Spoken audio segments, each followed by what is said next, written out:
안녕하세요.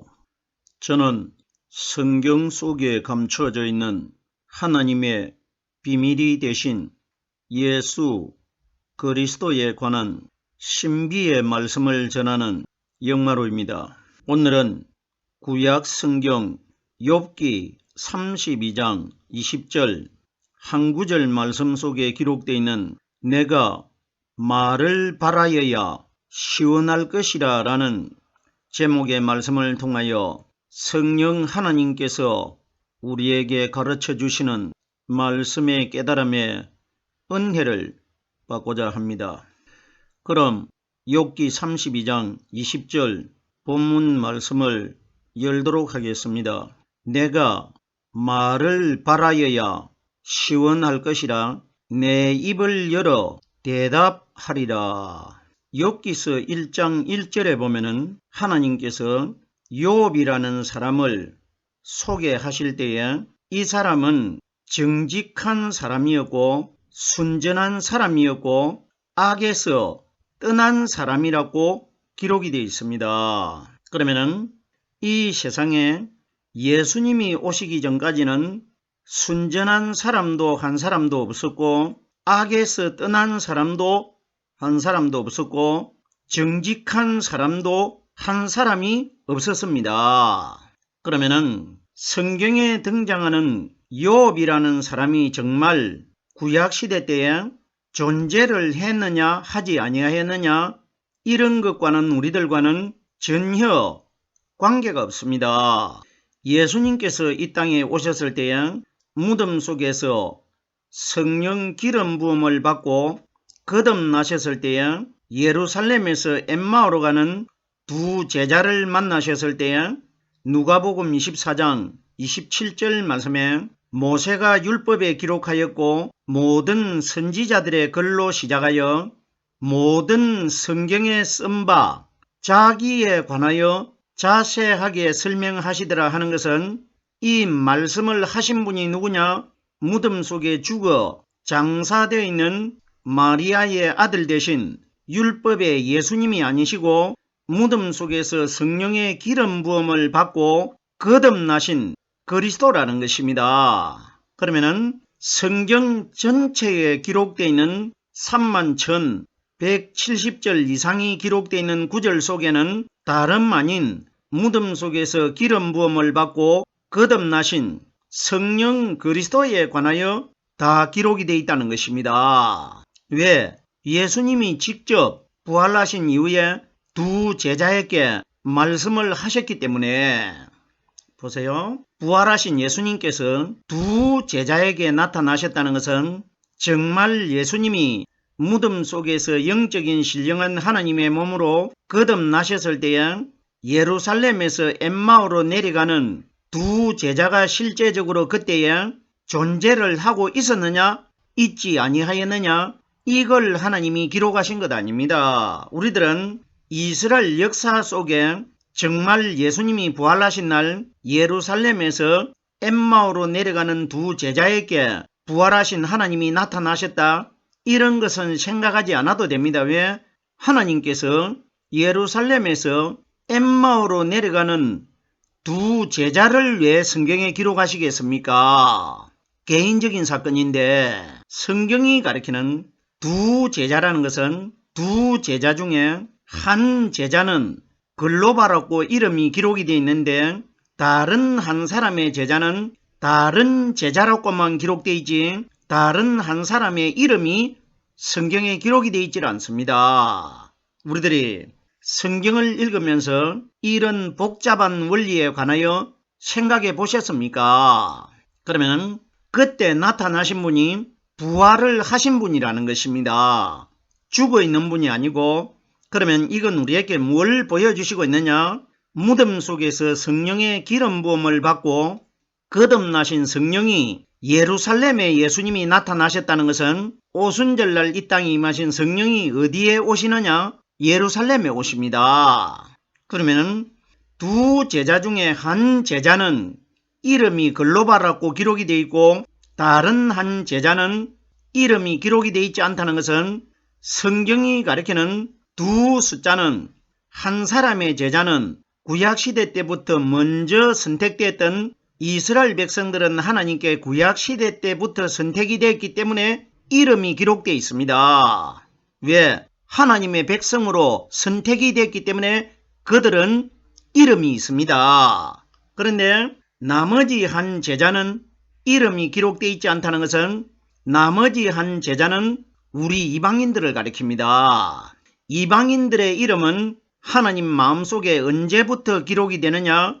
오순절날 부활하셨던 성령 그리스도의 말씀이 이 세상에 오셨는데 그때부터 우리 이방인들은 말씀을 깨닫기 시작하기 때문에 그때부터 하나님께 우리의 이름이 기억이 되게 됩니다. 그러면은 이름이 있는 글로바라는 제자는 먼저 선택된 이스라엘 백성들 중에 성령 그리스도의 말씀 깨달은 사람들을 가리킨 것이고, 이름이 기록되지 않는 두 번째 있는 그 제자는 오순절날부터 우리 이방인들에게 성령이 임할 때에 우리의 이름이 하나님에게 기억이 될 것이라 이것이 기록된 겁니다. 그럼 보세요. 부활하신 분이 나타나셔가지고 제자들에게 뭘 가르쳐 주셨습니까? 말씀을 풀어 가르쳐 주셨다고 기록이 되어 있습니다. 그러면 우리들에게 말씀을 가르쳐 주시는 분은 죽어서 장사되어 있는 그림자가 되는 마리아의 아들 되신 예수가 이방인들과 이스라엘 백성들에게 성경을 풀어주는 분이 아니고 무덤 속에서 죽어 계시다가 3일날 거듭나신 예수님 마음 안에서 말씀을 가르쳐 주시고 풀어주신 성령 그리스도께서 예루살렘에 오셔가지고 이방인과 이스라엘 백성들 마음속에 성령으로 들어오셔가지고 그때부터 말씀이 깨달아지기 시작할 것이라 이것이 기록된 겁니다. 본문 말씀으로 돌아오겠습니다. 그러면 내가 하는 이 대상은 구약에 기록되어 있는 욥은 이 세상에 오실 예수 그리스도의 그림자라는 것을 지난 시간을 통해 가지고 이미 설명을 드렸습니다. 그러면 오늘 본문에 내가 하는 분은 예수님도 이 땅에 오셔가지고 3년 6개월 동안만 우리 인류 전체에게 복음의 말씀을 전하시다가 돌아가셨다가 하늘나라로 가셔버리고 이 세상에 계시질 않습니다. 그러면 예수님도 계시지 않기 때문에 오늘 본문에 기록되어 있는 이 말씀은 보이지 않는 오순절날 이 땅에 임하신 하나님 자신이신 성령 그리스도를 가리켜 내가라고 기록되어 있고, 내가라는 이 단어를 오늘날 우리 시대에 적용을 시키면은 오늘날 이 땅에서 이스라엘 백성들과 이방인들 중에 예수님 마음 안에 들어 계셨다가 오순절날 이 땅에 임하신 성령님을 통해 가지고 말씀 깨닫고 있는 신앙인들을 가리켜 내가 이렇게 기록된 겁니다. 왜 내가가 되느냐? 내 안에 내가의 주인공이 되신 예수 그리스도의 성령의 말씀이 내 속에 들어 계시기 때문에 내가 성령님을 통해서 하나님 앞에 내가라는 대상이 된다는 겁니다. 내가 말을 발하여야, 발한다는 것은 복음이 전파되는 것, 성령으로 말씀 깨달은 사람들이 세상에 내 마음속에서 영적으로 깨달아진 말씀을 내 입술을 통해 가지고 세상으로 전파시키는 것을 내가 말을 발하여야 이렇게 기록된 겁니다. 말은 성령이 가르쳐 주시는 말씀을 말이라고 합니다. 사도행전 2장 4절 말씀에 보면은 저희가 다 성령의 충만함을 받고 성령이 말하게 하심을 따라 다른 방언으로 말하기 시작하더라. 말은 오순절날 이 땅에 임하신 성령께서 우리에게 가르쳐 주시고 깨닫게 해주시는 이 말씀을 말이라고 합니다. 그럼 내가 말을 발하여야 하는 것은 우리 시대에 적용을 시키면은 오늘날 이 땅에서 성령으로 말씀 깨달은 사람들을 가리켜 내가 말을 발하여야 이렇게 기록되어 있는 겁니다. 발하는 것에 관하여 복음을 전파하는 원리를 바라는 것이라고 하는데 이사야 60장 1절 말씀해 보면은 일어나 빛을 발하라 이는 네 빛이 이르렀고 여호와의 영광이 네 위에 임하였음이니라 이렇게 기록되어 있습니다. 이건 누구 이야기입니까? 이사야서를 우리가 잘 분석을 해보면은 이 땅에 오신 하나님 자신에 관하여 전적으로 다 기록되어 있지 않습니까? 그러면 이건 누구 이야기냐? 일어나라는 것은 마리아의 아들 되신 예수님이 십자가 위에서 운명을 하셔가지고 무덤 속에 시신이 누워가지고 장사되어 있습니다. 그러면 일어나서 빛을 발하는 것은 죄 있는 모양으로 태어나셔가지고 무덤 안에 죽어 장사되어 있는 율법의 예수님이 일어나가지고 복음을 전하는 것이 아니고 죽어 있는 예수님 속에 일어날 수 있는 영원히 죽지 않는 성령 하나님이 들어 계셨지 않습니까? 그러면 일어나 빛을 발하라는 것은 새벽에 여자들이 무덤 입구에 찾아왔을 때에 형상이 번개같이 빛나는 분이 돌 위에 앉아 있습니다. 그러면 일어나 빛을 발하라는 것은 죽어서 생명이 끊어져 가지고 장사되어 있는 예수를 가리킨 것이 아니고 예수님 안에 들어 계시다가 새벽에 여자들이 목격했던 그분이 빛을 발하는 빛이 바로 생명의 말씀 아닙니까? 요한복음 1장 4절 말씀해 보면은 그 안에 생명이 있었으니 이 생명은 사람들의 빛이라. 그 안이라는 것은 예수가 생명이 아니고 빛도 아니고 그 예수님 안에 숨겨져 있는 오순절날 이 땅에 임하신 새벽에 여자들이 무덤 입구에서 만났던 그분을 빛이라고 합니다. 그러면 일어나 빛을 발하라 하는 것은 네 마음 안에서 깨달아졌던 새벽에 부활하신 성령이 오순절날 이 땅에 오셔가지고 너희 마음 안에 빛의 생명의 말씀을 깨닫게 해주시고 가르쳐주기 때문에 우리들이 빛을 발하기 위해서는 복음을 전하기 위해서는 죽어있는 예수를 믿어가지고는 복음을 발할 수가 없고 일어나신 분 새벽에 바깥으로 번개같이 빛나는 부활하신 그리스도가 내 속에 들어오셔야 내가 일어나서 빛을 발할 수 있는 신앙인이 된다는 것입니다. 여호와의 영광이 네 위에 임하였음이라. 예수님은 실제적으로 무덤 속에서 기름 부음을 받고 거듭나셨다 이렇게 우리가 말하고 있지만은 예수님이 하나님의 영광에 성령을 가지신 때는 마리아 태속에 가브리엘 천사가 하늘나라에서 자기가 하나님의 말씀을 가지고 내려왔다고 했는데 그 말씀이 생명이 되고 빛이 되는 성령 아닙니까? 그러면 예수님은 이미 말씀으로 마리아 태속의 잉태가 되실 때에 이미 하나님의 영광의 빛을 받으신 분입니다.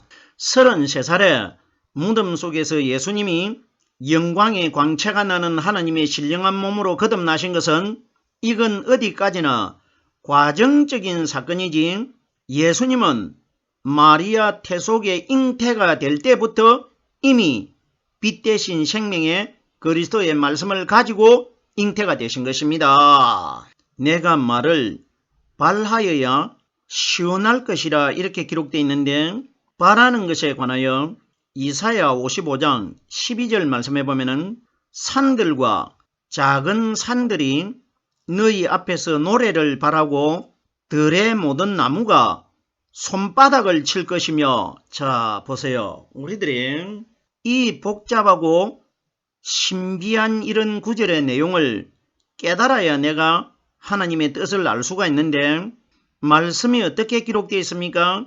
산들과 작은 산들이 너희 앞에서 노래를 바라고 하는데 산들과 작은 산들이 어떻게 노래를 부릅니까? 성경에 보면은 산이라는 단어가 많이 기록되어 있지 않습니까? 그리고 큰 산아 네가 무엇이냐 스가랴에 이런 내용도 기록이 되어 있는데 성경이 가리키는 산이 뭐냐? 사람을 가리킵니다. 사람을 산으로 비유한 겁니다. 사람이 왜 산이 되느냐? 에덴 동산에 있는 흙으로 사람이 만들어졌습니다. 그러면 성경에 하나님께서 정말 우리들이 자연 속에서 경험할 수 있는 눈앞에 있는 산을 가리켜 하나님이 산으로 기록하신 것이 아니고 에덴 동산에서 만들어진 아담 이후에 인류 전체의 사람들을 가리켜 산들이라고 비유하신 것입니다. 결론적으로 더 구체적으로 설명을 하면은 흙으로 만들어진 이 세상에 있는 사람들을 가리켜 산들아, 작은 산들아 이렇게 부르고 있는 겁니다. 성경에 시편에 보면은 작은 산이라는 단어가 많이 기록되어 있는데 작은 산은 오늘날 이 땅에 예루살렘 산에 임하신 성령으로 말씀 깨달은 우리 제자들, 흙으로 만들어진 사람들을 작은 산들이라고 말씀하신 것이고 스가랴서에 보면은 큰 산이라고 기록되어 있는데 큰 산은 예루살렘 산에서 무덤 속에서 인류 최초로 하나님의 신령한 영적인 몸으로 거듭나신 하나님의 영적인 맏아들이 되신 그리스도를 가리켜 큰 산으로 비유하신 것입니다. 이러기 때문에 로마서에 보면은 그로 많은 형제들 중에 맏아들이 되게 하셨다 이렇게 기록되어 있는데 그가 누구냐? 무덤 속에서 인류 최초로 신령한 하나님의 몸으로 거듭나신 그리스도를 그라고 하셨고 맏아들로 비유하신 것입니다. 산들과 작은 산들이 너희 앞에서 노래를 바라고 성경이 가리키는 노래는 성경에 기록되어 있는 하나님의 말씀을 노래로 비유합니다. 이 말씀은 신명기 32장 44절 말씀에 보면은 모세와 눈의 아들 호세아가 와서 이 노래의 모든 말씀을 백성에게 말하여 들리니라. 모세는 그림자로 오신 율법의 예수님이고 눈의 아들 호세아는 여호수아를 가리키는데 여호수아는 예수님 마음속에 들어 계시다가 오순절날 이 땅에 임하신 성령 그리스도를 가리켜 여호수아라고 비유하신 것입니다. 그러면은 모세는 그림자로 오신 율법의 예수님이었고 호세아, 여호수아는 오순절날 임하실 성령을 가리킵니다. 그러면은 모세와 눈의 아들 호세아가 와서 예수님도 하나님이 보내신 분이고 오순절 성령도 하나님이 보내신 분 아닙니까? 상징적으로 와서 이 노래의 모든 말씀을 백성에게 말하여 들리니라 하는 것은 이 땅에 오신 예수님도 성경에 기록되어 있는 하나님의 말씀을 가르쳐주기 위하여 오셨고 오순절날 이 땅에 임하신 성령님도 이 백성들에게 말씀을 가르쳐주기 위하여 오실 것이라 이것이 기록된 것입니다. 노래를 바라고 들의 모든 나무가 손바닥을 칠 것이며 생각을 해보세요. 성경이 가리키는 들은 이 세상을 들로 비유하신 것인데 들의 모든 나무가 하는 것은 성경이 가리키는 나무는 사람을 나무로 비유한 겁니다. 보세요. 마가복음 8장에 보면은 예수님께서 소경의 눈을 뜨게 해 주시는데 처음 안수를 하셔가지고 소경에게 예수님이 질문을 합니다. 무엇이 보이느냐? 예수님이 물으니까 소경이 말을 하는데 이건 하나님께서 우리들에게 소경과 예수님이 대화를 주고받는 이 내용 속에서 우리들이 믿어야 할 대상이 누구라는 것을 가리키기 위해서 이런 사건을 예수님께서 가상적으로 꾸미신 것입니다. 보세요. 첫 번째 안수를 해가지고 무엇이 보이느냐 물으니까 그 소경의 대답이 나무 같은 것이 사람이 걸어다닙니다. 이렇게 기록되어 있습니다. 이건 우리에게 하나님이 뭘 가르쳐 주시느냐? 성경의 비유로 기록되어 있는 나무는 바로 사람이라는 것을 소경의 입을 통해서 우리들께 말씀해 주시는 것입니다. 보세요. 나무 같은 사람들이 걸어다닙니다. 이렇게 말을 해줍니다. 이건 뭐냐? 성경에 기록되어 있는 나무가 다 사람이라는 것을 비유적으로 우리에게 말씀해 주신 것입니다. 보세요.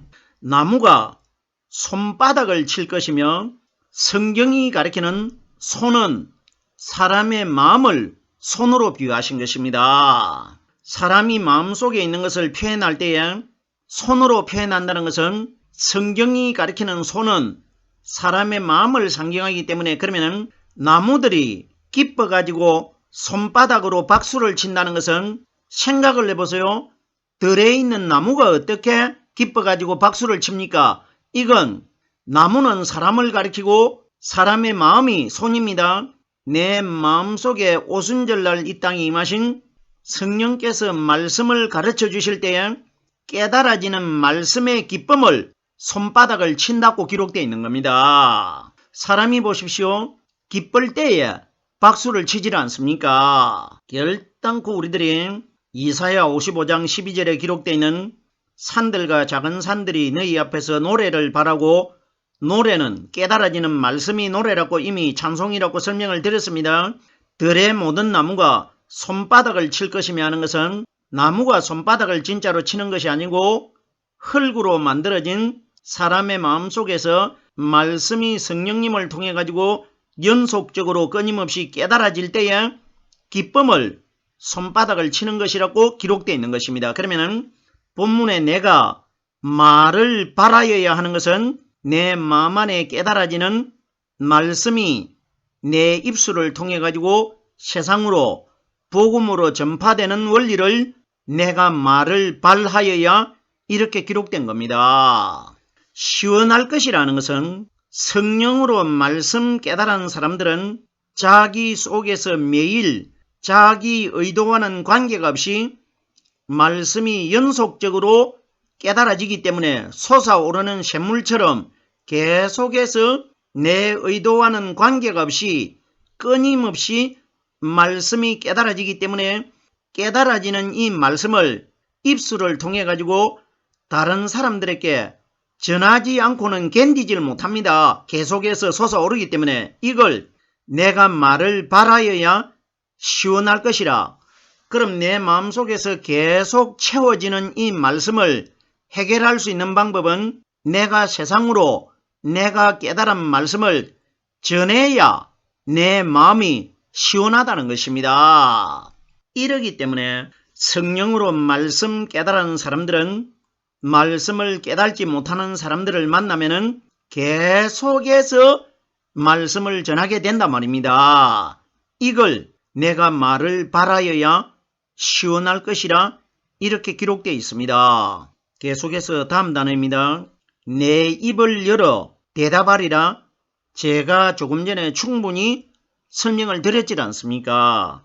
내 마음 안에 성령이 들어오시면은 내가 입술로 말씀을 전하지 않고는 견뎌내질 못합니다.